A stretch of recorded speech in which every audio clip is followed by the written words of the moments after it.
Welcome to India decoded. जैसा कि आपको पता है, गुरुवार को रूसी प्रेसिडेंट पुतिन भारत आने वाले हैं।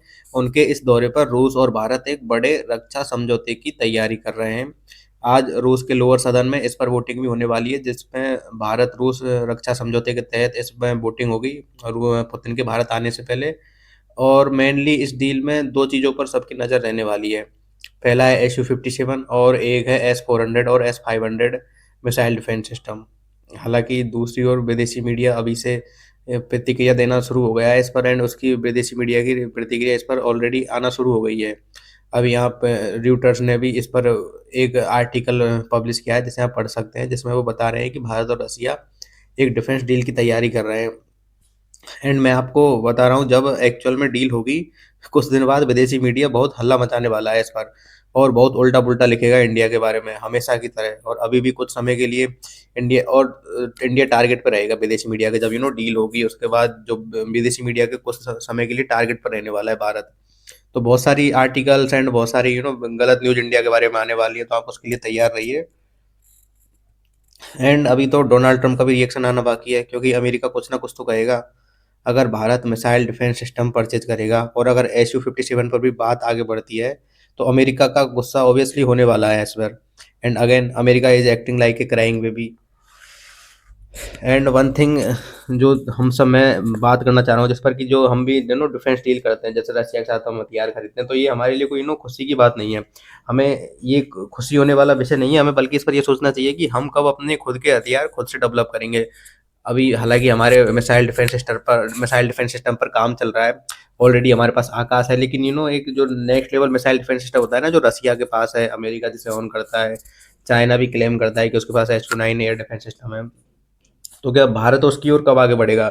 भारत का कब अपना खुद का मिसाइल डिफेंस सिस्टम होगा? तो हमें उस पर काम करना चाहिए और थोड़ा स्पीड से करना चाहिए, क्योंकि जैसी हालात अभी हैं, जिस जियो पॉलिटिकल कंडीशन में हम रह रहे हैं, एक साइड हमारे पाकिस्तान है, बांग्लादेश ऑलरेडी हमें इश्यूज क्रिएट करने की कोशिश कर रहा है, चाइना ऑलरेडी है। तो ऐसे सिचुएशन में हम किसी और देश पर हथियारों के लिए आश्रित नहीं रह सकते, क्योंकि जब वॉर का टाइम होता है, तो किसी कोई भी देश हो, उसे अपने हथियार ही एंड में जाके उसे वो वॉर जिताते हैं कि विदेशों से आने वाले हथियारों से कोई भी देश वॉर जीत सकता है। आप रशिया का ही देख लो, पिछले 3-4 साल से यूक्रेन के साथ वॉर में उलझ रहा है, लेकिन अब अभी तक रसिया बिल्कुल जैसा फर्स्ट डे था ऐसा ही आज टिका हुआ है, क्योंकि रसिया किसी भी देश पर आश्रित है ही नहीं। वो अपने जितने भी हथियार हैं, युद्ध में जो भी काम में लेता है, वो खुद बनाता है, किसी और देश से वो परचेज ही नहीं करता है। इसलिए अब अमेरिका और जितनी भी यूरोपियन कंट्री है, उस पर कहाँ बैन लगाएंगे हथियार खरीदने पर, क्योंकि वो तो अपने हथियार खुद बनाता है। तो ये चीज़ भारत को सीखनी चाहिए और भारत को इस पर काम करना चाहिए। एंड अगेन जैसा कि मैंने आपको बताया कि अगर मिसाइल डिफेंस सिस्टम, अब जैसे S-500 की भी भारत बात कर रहा था, लेकिन S-500 अगर भारत खरीदता है, तो देखने वाली चीज़ ये रहेगी कि अमेरिका के क्या सैंक्शन की अमेरिका कोई बात करता है। क्योंकि S-500 के बारे में ये भी कहा जाता है कि S-500 एक तरीके से जो ऊपर सैटेलाइट है उनको भी मार गिरा सकता है। रूस का कहना है कि S-500 एक सैटेलाइट किलर भी है। हालांकि यूरोपियन मीडिया इस पर अपनी पूरी तरह पूरी तरह इस चीज़ को साबित नहीं, अभी पूरी तरह इस चीज़ को नहीं मानता यूरोपियन मीडिया है, यूरोपियन कंट्री है, अमेरिका का कहना है कि जो कुछ लो ऑर्बिट सैटेलाइट है, जो लो अर्थ ऑर्बिट सैटेलाइट होती है ना, वो जो कि एक्चुअल में कुछ लो अर्थ ऑर्बिट पर ट्रेवल कर रही होती है, जैसे 200 किलोमीटर, 300 किलोमीटर, 200-250 किलोमीटर, उनको एक्चुअली S-500 टारगेट कर सकता है। लेकिन जो हाईयर अर्थ ऑर्बिट में सैटेलाइट ट्रेवल कर रही है 400 किलोमीटर, 450 किलोमीटर, या फिर ऑलमोस्ट 350 किलोमीटर तक भी, तो उनको US या फिर यूरोप का कहना है कि S-500 टारगेट नहीं कर सकता। लेकिन हालांकि यहाँ पे दोनों देशों के अपने अपने बयान हैं। लेकिन अगर हम S-500 परचेज करते हैं, तो और हम पाकिस्तान की बात करें, तो देखिए पाकिस्तान के पास कोई ज़्यादा हायर अर्थ ऑर्बिट में ट्रेवल करने वाली सैटेलाइट है नहीं। पाकिस्तान की जितनी भी सैटेलाइट हैं, गिनी चुनी 4-5-7, वो जितनी भी हैं, वो लोअर अर्थ ऑर्बिट में ही ट्रेवल करने वाली सैटेलाइट है, और उनमें से भी मुश्किल से दो या तीन सैटेलाइट इंपॉर्टेंट होगी, क्योंकि बाकी जो सैटेलाइट हैं वो तो या तो कुछ संचार के लिए बनाई गई हो, या फिर लेकिन डिफेंस के लिए दो या तीन सैटेलाइट ही पूरी तरह से काम की हैं। तो भारत उनको टारगेट कर सकता है S-500 से। और हमारी जो इंडियन आर्मी है, इंडियन डिफेंस है, वो इस चीज़ के बारे में 100% सोच रहे होंगे। और अगर भारत S-400 या S-500 किसके भी साथ जाता भी है, तो ये पाकिस्तान के लिए बड़ी सिरदर्दी की बात होगी, क्योंकि ऑपरेशन सिंदूर में जो S-400 ने पाकिस्तान में तबाही मचाई थी, वो पाकिस्तान के दिलो दिमाग में अभी भी छाई हुई है। पाकिस्तान ने कितने अपने एयरक्राफ्ट, हेवी एयरक्राफ्ट खोए थे S-400 की वजह से, वो पाकिस्तान अभी तक भूला नहीं है। इसलिए पाकिस्तान का भी आपने देखा होगा, कुछ दिन पहले न्यूज़ आई थी कि पाकिस्तान का एक स्पाई S-400 के बारे में कुछ स्पाइंग करते हुए, जासूसी करते हुए पकड़ा गया था रूस में। तो पाकिस्तान S-400 से ऑलरेडी डरा हुआ है।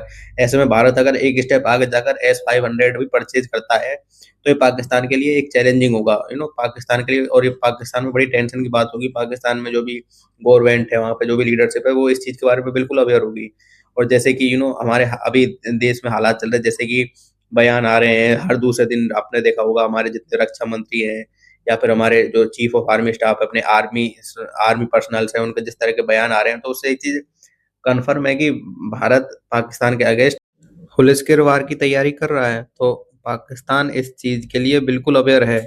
तो देखना होगा आगे जब भी हमारे रूसी प्रेसिडेंट इंडिया आते हैं, तो क्या डील होती है। S-400 पर ही डील होती है या फिर S-500 के बारे में बात होती है, क्योंकि S-400 के बारे में तो हमारे जो राजनाथ सिंह जी हैं रक्षा मंत्री, उन्होंने इस चीज़ के बारे में कहा था कि वो S-400 और परचेज करना चाहता है, S-400 बैटरी। तो S-400 तो लग रहा है कि शायद हो सकता है इसके साथ भारत जाए, लेकिन S-500 के बारे में देखना रहेगा कि क्या भारत S-500 के साथ आगे जाता है या नहीं।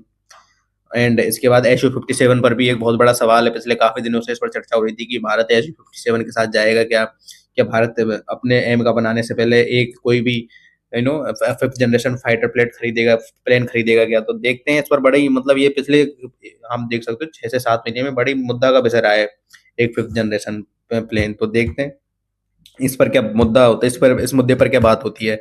एंड अगेन जो भी होता है, जैसी भी आगे चीज़ें आने वाली, क्योंकि पिछले 6 से 7 दिन बहुत इम्पोर्टेंट होने वाले हैं। बहुत सारी डील्स, डिफेंस डील्स होने वाली है, बहुत सारी खबर आने वाली है, बहुत सारे देशों का रिएक्शन आने वाला है, विदेशी मीडिया का भी रिएक्शन आने वाला है। तो अगले जो 6 से 7 दिन है बड़े इंटरेस्टिंग होने वाले हैं। जो भी होता है मैं आपके लिए वीडियो लाता रहूँगा। एंड अगेन मैं एक चीज़ कहना चाहूँगा, मेरी वीडियो को शेयर, सब्सक्राइब एंड लाइक करें। And thank you. जय हिंद, वंदे भारत, भारत माता की जय।